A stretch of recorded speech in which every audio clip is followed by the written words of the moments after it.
अगर आपको वीडियो अच्छा लगे तो लाइक करें, शेयर करें और चैनल को सब्सक्राइब करना ना भूलें। सिद्धांत ने कभी नहीं सोचा था कि वो इस तरह से किसी अनजान लड़की से शादी करेगा। उसकी जिंदगी एक ऐसे मोड़ पर आकर खड़ी हो गई थी जहां से उसे भी मालूम नहीं था कि वो वापस कैसे जाए। उसने जब मुड़कर देखा तो पुजारी की बेटी उसके बाजू में बैठी हुई थी।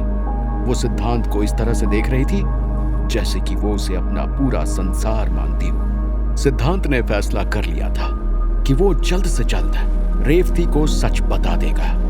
जैसे ही उसकी शादी की सारी रस्में खत्म हुई, वो पुजारी के पास पहुंचा। वो पुजारी आज बहुत ही खुश नजर आ रहा था। उसकी जिंदगी की सबसे बड़ी ख्वाहिश पूरी हो गई थी। वो सिद्धांत का सच जानता था। भले ही सिद्धांत उसकी बेटी को प्यार नहीं दे पाएगा, लेकिन वो उसकी रक्षा जरूर करेगा। उस पुजारी ने सिद्धांत की आंखों में वो सच्चाई देख ली थी। वो नरवा शहर वालों के साथ जश्न मनाने में डूबा हुआ था। सिद्धांत जैसे ही उसके पास पहुंचा, उसने कहा, मैंने आपकी सारी बातें मान ली हैं। आपकी परीक्षा में सफल भी हो गया हूं। अब आप मुझे मेरी शक्ति दे दीजिए। मगर वो पुजारी इतनी खुशी में था कि वो सिद्धांत की तरफ हंसते हुए देखने लगा और बोला, आज मैं अपनी बेटी की शादी की खुशी मनाना चाहता हूं। तुम्हें वो शक्ति कल मिलेगी। अब जाओ, मेरी बेटी तुम्हारा इंतजार कर रही होगी। सिद्धांत का मन कर रहा था कि वो इसी वक्त उस पुजारी से वो शक्ति छीन ले, लेकिन वो जानता था कि ऐसे काम नहीं होने वाला था। इसलिए वो सर झुकाकर वहां से चला गया। शहर वालों ने मिलकर नए दूल्हा दुल्हन की रात बिताने के लिए एक कमरा सजाया था। रेवती उसका वही इंतजार कर रही थी। सिद्धांत न जाने कितनी देर उस कमरे के बाहर खड़ा रहा, मगर सब शहर वाले उसे शक की निगाहों से देखने लगे। तब उसे अंदर जाना ही पड़ा। जैसे ही सिद्धांत ने दरवाजा खोला, रेवती उसे देखकर बहुत खुश हो गई। सिद्धांत उससे बहुत दूर खड़ा हुआ था और वो बोला, मैं यहां तुमसे कुछ बात करने आया हूं। मैंने तुमसे शादी इसलिए नहीं की क्योंकि मैं तुमसे प्यार करता हूं, बल्कि इसलिए की है क्योंकि तुम्हारे पिता मेरी परीक्षा लेना चाहते थे। मुझे उनसे कुछ चाहिए था। मैं नहीं चाहता कि तुम इस शादी से कोई भी इच्छाएं रखो, इसलिए मैं तुम्हें सब कुछ सच सच बताना चाहता हूं। मैं तुम्हारी रक्षा करूंगा, लेकिन तुम्हें प्यार कभी नहीं दे पाऊंगा। उसकी बात सुनकर एक पल के लिए रेवती के चेहरे की मुस्कान उड़ गई, मगर अगले ही पल वो अपना सिर हिलाते हुए बोली, मुझे सब मालूम है। मेरे पिता मुझसे कभी झूठ नहीं बोलते हैं। मैं जानती हूं कि ये शादी तुम्हारे लिए बस एक सौदा है, लेकिन मुझे कोई फर्क नहीं पड़ता। मैं बस अपने पिता को खुश देखना चाहती हूँ। फिर भले ही कल से हम दोनों दो अलग अलग जिंदगी जिए। इस शहर में रहकर मैं तंग आ चुकी हूँ। आए दिन लोग मेरी पीठ पीछे ताने मारते रहते हैं, इसलिए मैं तुम्हारे साथ शीतलपुर चलने को तैयार हूँ। तुम चिंता मत करो, मैं तुम्हारी मदद करना चाहती हूँ। रेवती की बात सुनकर सिद्धांत बहुत चौंक गया। उसने कभी नहीं सोचा था कि रेवती उसका इस तरह साथ देने के लिए तैयार हो जाएगी। तो फिर क्या आज से हम दोनों दोस्त हैं?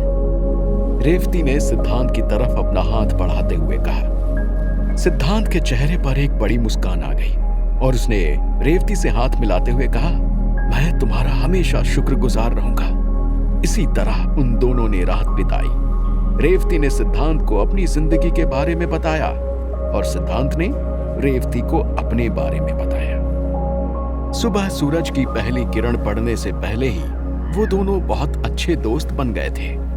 आज सिद्धांत शीतलपुर वापस जाना चाहता था, इसलिए वो तुरंत पुजारी के पास पहुंचा। इस बार पुजारी पूरी तरह से तैयार था। उसने सिद्धांत को एक कमरे के अंदर बुलाया और हवा में हाथ घुमाने लगा। अचानक से उसके हाथ के आजू बाजू रोशनी छाने लगी। रोशनी हवा में उड़ते हुए अगले ही पल सिद्धांत के सीने में समा गई।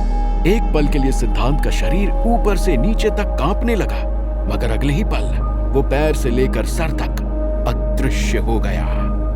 सिद्धांत को अपनी आंखों पर विश्वास नहीं हो रहा था। उसे सच में अदृश्यता की क्षमता मिल गई थी। अगले ही पल उसका पूरा शरीर दोबारा से नजर आने लगा था। उसकी खुशी देखकर वो पुजारी बोला, मैंने अपना वादा पूरा कर दिया है। तुम्हें अदृश्य होने के लिए बस एक बार उस बारे में सोचना होगा और तुम अदृश्य हो जाओगे।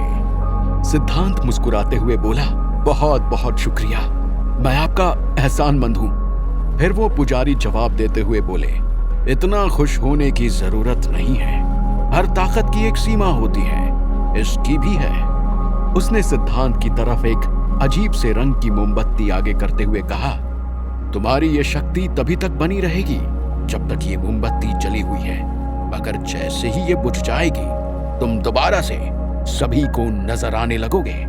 उसकी बात सुनकर सिद्धांत की आंखें फटी की फटी रह गईं। उसने कभी नहीं सोचा था कि इस ताकत की कोई सीमा भी होगी, मगर वो खुश था कि उसका मकसद पूरा हो गया था। इसलिए उसने और रेवती ने पुजारी और बाकी शहरवासियों से अलविदा लिया और वो दोनों वहां से चल पड़े।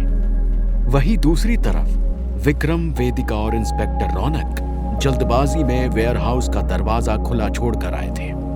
वो अपनी जान बचाकर भाग रहे थे। इसी बात का फायदा उठाकर दुष्यंत के म्यूटेंट्स एक एक करके बाहर शहर में आने लगे।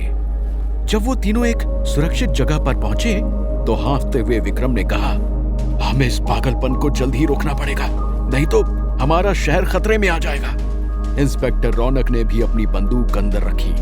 तुम बिल्कुल सच कह रहे हो विक्रम, जिस तरह से इनकी संख्या बढ़ रही है, इन्हें रोक पाना मुश्किल होने वाला है। वो लोग आपस में बात कर ही रहे थे कि तभी अचानक से एक म्यूटेंट उनके सामने आ गया। वेदिका ने उसे देख लिया और चिल्लाते हुए अपने दोनों साथियों को उसके बारे में आगाह किया। विक्रम ने तुरंत वेदिका को अपने पीछे किया और उस म्यूटेंट से लड़ने के लिए तैयार हो गया। मगर तभी इंस्पेक्टर रौनक ने अपनी बंदूक बाहर निकाली और म्यूटेंट के दिमाग में शूट कर दिया। उन सभी को लगा था कि वो म्यूटेंट वहीं मर जाएगा, लेकिन उन सभी की आंखें तब फटी की फटी रह गईं जब उस म्यूटेंट को कुछ नहीं हुआ, बल्कि वो उनके सामने बिल्कुल सही सलामत खड़ा हुआ था।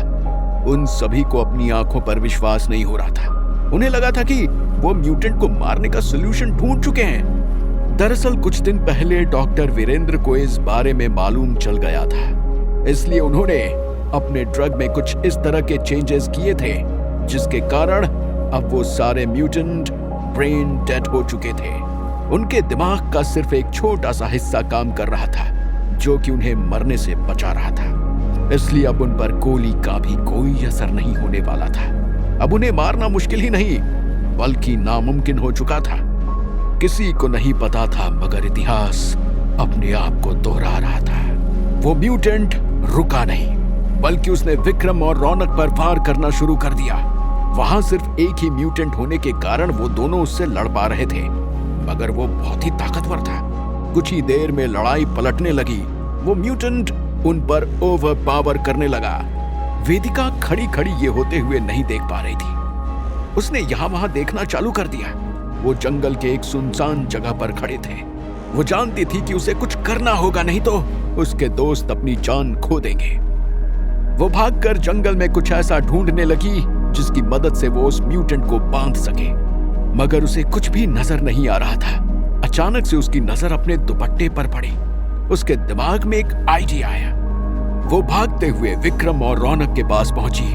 उसने अपना दुपट्टा हवा में हिलाते हुए कहा, अगर हम इसे मार नहीं सकते तो इसे बांध जरूर सकते हैं ताकि हम यहाँ से भाग सके। उसने तुरंत अपना दुपट्टा उन दोनों की तरफ फेंका। विक्रम उस म्यूटेंट को मुक्के मारते हुए एक पेड़ के पास ले गया। रौनक ने तुरंत उसे दुपट्टे से बांधना शुरू कर दिया। वो जानते थे कि ज्यादा देर तक वो म्यूटेंट दुपट्टे से बंधा नहीं रहेगा, इसलिए विक्रम ने जमीन से धूल उठाई और उसकी आंखों में झोंक दी, जिसके कारण उस म्यूटेंट को दिखना बंद हो गया। उन तीनों ने देर नहीं की और वहां से भाग गए। अब उनकी चिंता और बढ़ गई थी। उन्हें समझ नहीं आ रहा था कि वो आने वाली मुश्किलों को कैसे रोकेंगे।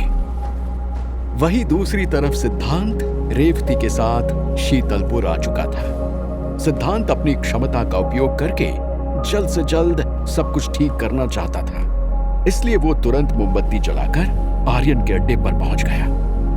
दरअसल उसे पुजारी ने बताया था कि कैसे वो मोमबत्ती कभी भी पिघलेगी नहीं, मगर उसके बुझते ही सिद्धांत सबको नजर आने लगेगा। इसलिए वो रेवती को मोमबत्ती की रखवाली करने के लिए छोड़ गया था। उसने रेवती को आगाह भी किया था कि उसे बहुत ही संभल कर रहना होगा। जब से भूषण ने उसे मारने की कोशिश की थी, सिद्धांत कोई भी रिस्क नहीं लेना चाहता था। जैसे सिद्धांत आर्यन के अड्डे के बाहर पहुंचा, उसने अपने मन में अदृश्य होने के बारे में सोचा। अगले ही पल उसका शरीर हवा में गायब हो गया। सिद्धांत अभी भी अपने अचंभे से बाहर नहीं आ पा रहा था। उसे विश्वास नहीं हो रहा था कि उसके पास ये क्षमता आ गई थी। उसने अपने कदम आगे बढ़ाए। अचानक से उसे जयंत और भूषण एक पेड़ के नीचे खड़े हुए दिखाई दिए। सिद्धांत की आंखें संशय से सिकुड़ गईं। वो तुरंत उनके पास जाकर खड़ा हो गया। उसके कान में भूषण की आवाज पड़ी। अब मैं और इंतजार नहीं कर सकता। राजगद्दी पाने के लिए हमें राजकुमारी वंदिता को मारना होगा। इसके लिए तुम्हें आर्यन की मदद लेनी होगी। जयंत अपना सर हिलाकर वहां से चला गया था। जयंत और भूषण ने बहुत सोचा कि वो कैसे राजकुमारी वंदिता पर आक्रमण करें। वो जानते थे कि राजकुमारी वंदिता के आसपास बहुत सारी सुरक्षा रहती है। उन्हें मारना इतना आसान नहीं होने वाला था। इसलिए वो आर्यन का इस्तेमाल करना चाहते थे, मगर कैसे? वो इसी सोच में पड़े हुए थे। तभी जयंत के दिमाग में एक आइडिया आया। उसे न जाने क्यों आर्यन पर शक हो रहा था। उसे लग रहा था कि शायद आर्यन भी राजकुमारी वंदिता के प्यार में पड़ रहा है। इसलिए वो एक तीर से दो निशाने मारना चाहता था। सिद्धांत भी जयंत का पीछा करते हुए आर्यन के टेंट में पहुंचा। अपने आप का स्वरूप देखकर सिद्धांत अभी भी चौंक जाता था। उसे कभी कभी विश्वास नहीं होता था कि वो जिस आर्यन को देख रहा है वो दरअसल वो खुद ही है। जयंत आर्यन के सामने बैठा और बोला, मैं तुम्हें कुछ बताना चाहता हूं। मैंने राजकुमारी वंदिता को किसी आदमी के साथ नदी किनारे देखा है। वो दोनों बहुत ही करीब नजर आ रहे थे। इसलिए मैंने सोचा कि तुमसे पूछ लूं कि हमारी योजना काम कर भी रही है या नहीं। उसकी बात सुनकर आर्यन अपने कदमों पर खड़ा हो गया। सिद्धांत भी बहुत चौंक गया। वो आर्यन से चिल्लाते हुए कह रहा था कि जयंत झूठ बोल रहा है, मगर आर्यन तक उसकी आवाज नहीं पहुंच रही थी। सिद्धांत आर्यन को बताना चाहता था कि ये सब एक योजना का हिस्सा है, मगर आर्यन के चेहरे पर आया हुआ गुस्सा इतना तेज था कि वो अपने आप को रोक नहीं पाया और अगले ही पल चिल्लाते हुए बोला, ये आप क्या कह रहे हैं? मैं इसी वक्त उस आदमी को जान से मार दूंगा। जयंत आर्यन की आवाज में वंदिता के लिए भी गुस्सा सुन पा रहा था। उसके चेहरे पर एक शैतानी मुस्कान आ गई। क्या होगा आगे? क्या आर्यन जयंत के जाल में फंस जाएगा? क्या सच में उसके मन में वंदिता के लिए फीलिंग्स थी? क्या सिद्धांत आर्यन को सच बता पाएगा? क्या सिद्धांत उस अनहोनी को टाल पाएगा? जानने के लिए सुनते रहिए। अगर आपको वीडियो अच्छा लगे तो लाइक करें, शेयर करें और चैनल को सब्सक्राइब करना ना भूलें।